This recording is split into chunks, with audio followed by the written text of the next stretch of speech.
All right. February is Black History Month in the United States. And Black History Month is not really about history. It is not about understanding the past or learning from it. It is about constructing and reinforcing a myth. The myth that Black people were and still are oppressed by whites.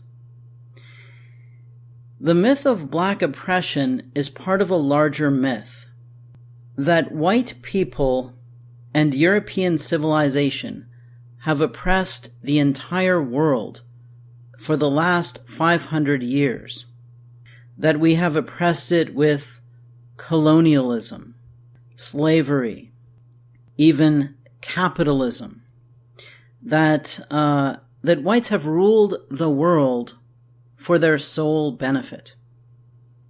The truth, however, is very different from the myth. This graph shows the population history of Africa over the last 500 years and a bit. What you notice about this graph is that the population grew very little for most of that time, and then suddenly exploded, growing very rapidly, especially in the last 100 years. The population here includes both Blacks living south of the Sahara in Africa and also North African populations. It is important to understand both sides of this graph, why the population remained flat for so long and why it grew at the end. Let's start with why the population was flat for most of that time. This is easy to explain, but it might be hard for some people to grasp or to accept. During that time, most children born in Africa died young. They didn't have a chance to grow up, live a full life, and reproduce themselves. This is what limited the population, not only for most of this 500-year period, but also for almost all of history. The population was limited by war, disease, and famine, killing people before they reproduced, killing children and young adults. And that is how population dynamics generally work. That's just life. That's how life works. Populations can grow exponentially because every life form reproduces to excess. Every life form produces more offspring than are necessary to replace the parents. Every life form also needs energy to live. The supply of energy in any environment is limited. And so, for any life form, its population will tend to grow until it reaches the carrying capacity of the environment for that life form or for that way of life.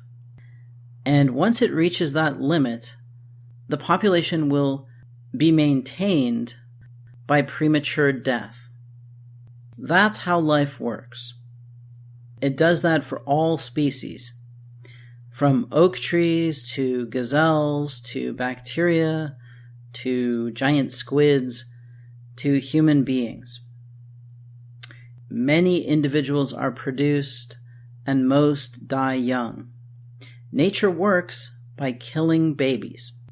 That's the mechanism. That's the mechanism of evolution, and that's the mechanism of population control.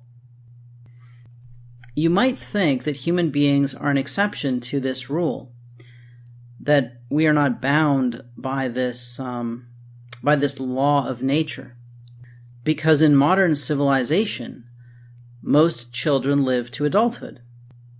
When a child is born in modern civilization, he or she can expect to grow up, live a full life, have as many children as he or she wants and then die in old age. That's what we consider to be normal. But that was not normal for almost all of history. That was only true for the lucky few. We live in strange times. During the Industrial Revolution, we discovered a new source of energy, fossil fuels. And we were already expanding and developing new ways of life before we started using fossil fuels. So the population was already growing, but fossil fuels provided us with an enormous new source of energy, with an enormous amount of additional energy that we could use for all kinds of things, including making fertilizers, pulling nitrogen out of the air and fixing it, turning it into nitrates, nitrate fertilizers, and running farm machinery, or using fossil fuel-powered machinery to dig up phosphate fertilizers, to transport food from one place to another, so that nobody needs to starve if the local harvest fails.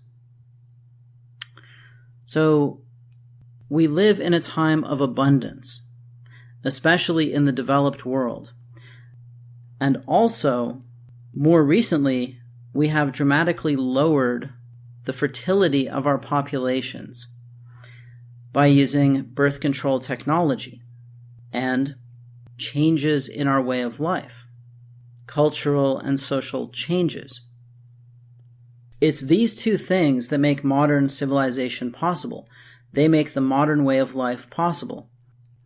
Abundant energy and low fertility.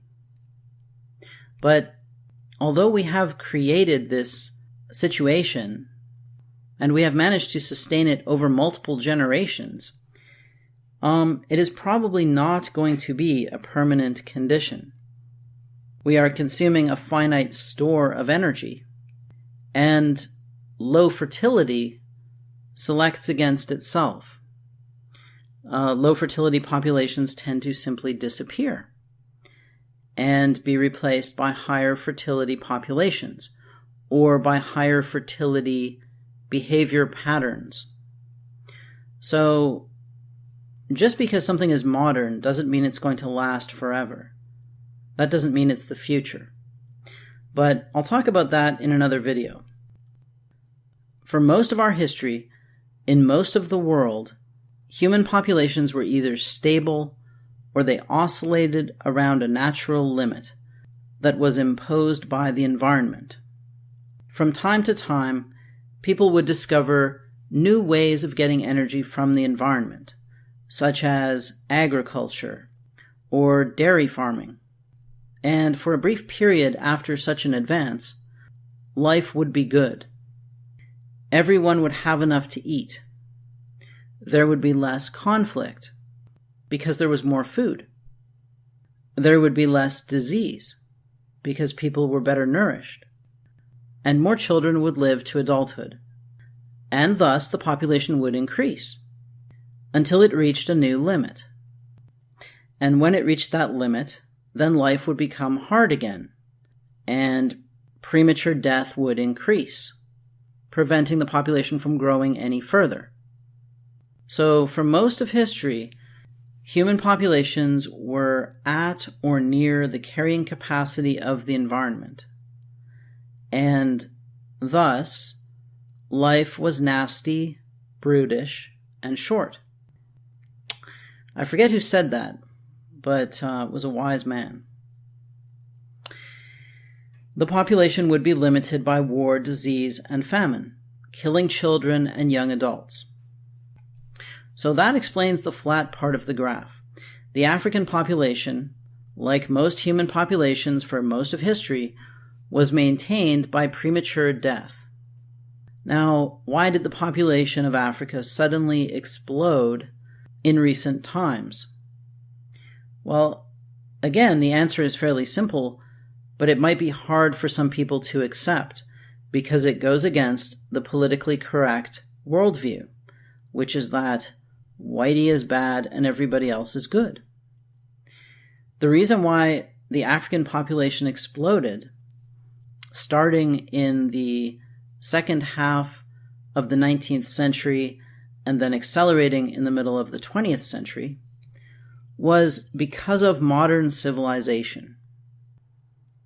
Modern civilization saved hundreds of millions of African children from premature death due to war, disease, and famine. And that's why the population grew and is growing today. Modern civilization reduced famine by introducing new crops, fertilizers, pesticides, herbicides, farm machinery, global trade, including the ability to sell cash crops and import food, and global charity, which was mostly from European populations, food aid and development aid, going to Africa to save lives. Modern civilization reduced disease by introducing modern medicine, especially vaccinations. Modern civilization reduced war in two ways.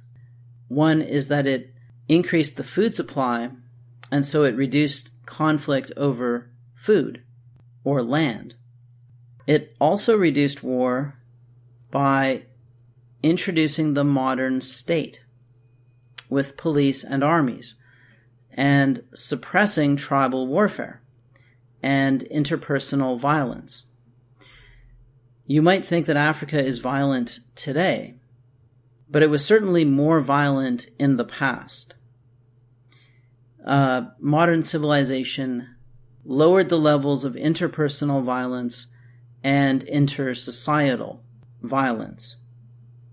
And as a result, the population of Africa has multiplied by more than 10 since the beginning of European colonialism, going from roughly 100 million to over 1 billion. And that was the supposed oppression of colonialism, saving hundreds of millions of children from premature death.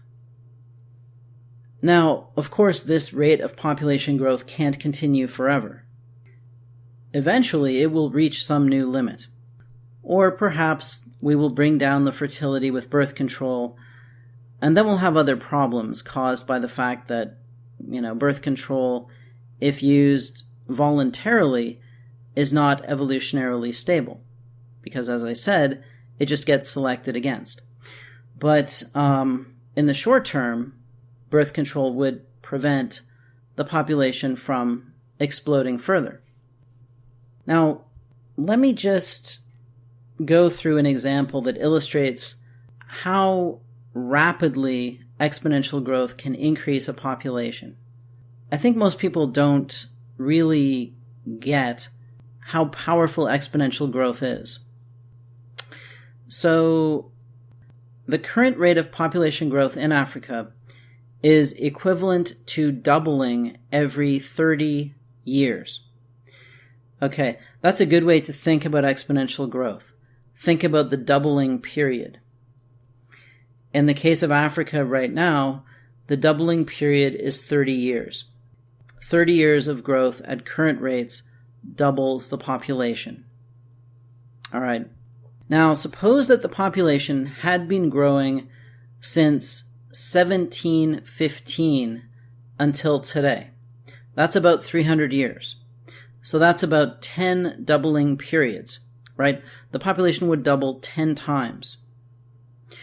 If that were the case, what would the population of Africa be today? Well, it would have doubled 10 times, so that's equivalent to multiplying by 1,024. In 1715, the population was roughly 100 million. So if it had grown at its current rate for the last 300 years, then the population today would be 102.4 billion. there would be 102.4 billion people living in Africa if it had grown at its current rate of growth since only 1715. And hopefully that illustrates that we live in a historical anomaly. The way the world is today, and has been for the last 200 or so years, is very strange. It's not normal. The world of even 300 years ago was completely different from today. People back then, they lived in fear of their lives. They didn't expect to live full, healthy, comfortable lives. They expected to die young, and if they lived to adulthood, to have to bury some of their children. And it's very hard for us to imagine living in that way. So I hope that shows that the truth is the opposite of the myth. Africans as a class, including blacks, were not oppressed by Europeans as a class. In fact, they benefited enormously from European civilization. It saved hundreds of millions of African children from dying prematurely due to war, disease, and famine. And this applies not only to Africans, it applies to the entire world. The world population exploded as a result of modern civilization. And this is important to understand, that it's modern civilization created by Europeans that has provided an enormous benefit to people all around the world. It has given us the most agency that we have ever had. At no other time in history have we had the kind of power that we have today to choose our destiny as a species, if we wield it wisely. So instead of destroying modern civilization because of a myth, I think we should cherish it. We should try to maintain it and make it sustainable, make it stable, so we don't have to go back to the normal condition of life, which is nasty, brutish, and short.